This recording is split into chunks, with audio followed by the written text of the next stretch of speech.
আমাদের কাছে জ্বালানি তেল, ভোজ্য তেল সহ যাবতীয় নিত্যপণ্য পর্যাপ্ত সরবরাহ আছে। এটি নিয়ে কারো চিন্তার কোনো কারণ নাই।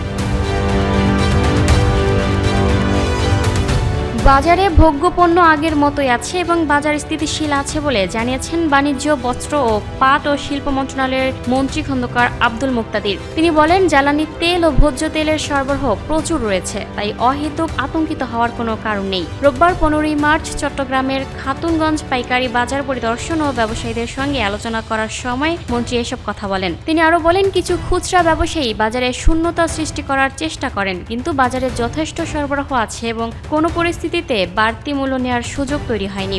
মন্ত্রী ব্যবসায়ীদের প্রতি আহ্বান জানান, বাজার যেন স্বাভাবিকভাবেই চলতে পারে এবং ভোগ্যপণ্য সাধারণ মানুষের ক্রয় ক্ষমতার মধ্যে পৌঁছে দিতে সবাইকে দায়িত্ব পালন করতে হবে। জ্বালানি তেল সরবরাহের জন্য সংশ্লিষ্ট কর্তৃপক্ষ একটু বাড়তি নজর দিবেন, সুতরাং এগুলি নিয়ে সমস্যা হবে না। বিশ্বে কোনো সংঘাত হলে সরবরাহে চাপ পড়তে পারে এবং দাম বাড়তে পারে, তবে সরকারের নিয়ন্ত্রণমূলক ব্যবস্থা থাকায় ভোক্তাদের উপর অতিরিক্ত চাপ পড়বে না। তিনি বলেন, বর্তমান বাজারে সরবরাহের বড় অংশই যুদ্ধ শুরুর আগে দেশে এসেছে। সরকারের কাছে পর্যাপ্ত জ্বালানি তেল মজুত রয়েছে, আর আন্তর্জাতিক বাজারে দাম ওঠানামা হলে সরকারের প্রয়োজনীয় নীতিগত ব্যবস্থা নেওয়ার সুযোগ আছে। সাংবাদিকদের প্রশ্নের জবাবে মন্ত্রী বলেন, পাইকারি ও খুচরা বাজারে অনেক পণ্যের দাম অযৌক্তিকভাবে ভিন্ন হতে পারে। এ বিষয়টি তদন্ত করার জন্য ব্যবসায়ী, প্রশাসন ও প্রয়োজনীয় অন্যান্য পেশাজীবীদের সমন্বয়ে একটি ফ্যাক্ট ফাইন্ডিং কমিটি গঠন করা হবে, যা প্রয়োজনীয় সুপারিশ দেবে।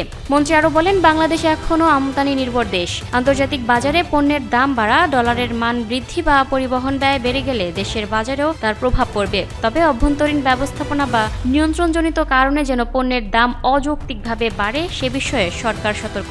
কিছু ফলমূল যেমন আপেল, আঙুর ও কমলার দাম সাধারণ মানুষের নাগালের মধ্যে রাখতে সরকার প্রয়োজনে নীতিগত পদক্ষেপ নিতে পারে, তবে অত্যাধিক দামি বিলাসী ফলের ক্ষেত্রে শুল্ক কমানোর প্রয়োজন নেই। মন্ত্রী বলেন, মুক্তবাজার অর্থনীতিতে ব্যবসা বাণিজ্যের মূল চালিকা শক্তি ব্যবসায়ীরাই। সরকারের কাজ হলো ব্যবসা ও বিনিয়োগের জন্য অনুকূল পরিবেশ নিশ্চিত করা এবং বাজার স্বাভাবিকভাবে পরিচালিত হতে দেয়া। একই সঙ্গে বাজার তদারকির সময় ব্যবসায়ীদের অযথা হয়রানি না হওয়ার বিষয়েও সতর্ক থাকতে হবে।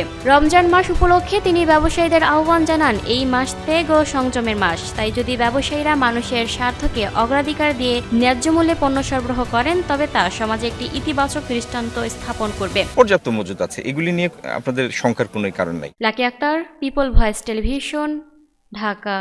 আর ভোগ্যপণ্য আমদানি বা এই জ্বালানি তেল আমদানির জন্য যে সমস্ত লাইটারেজ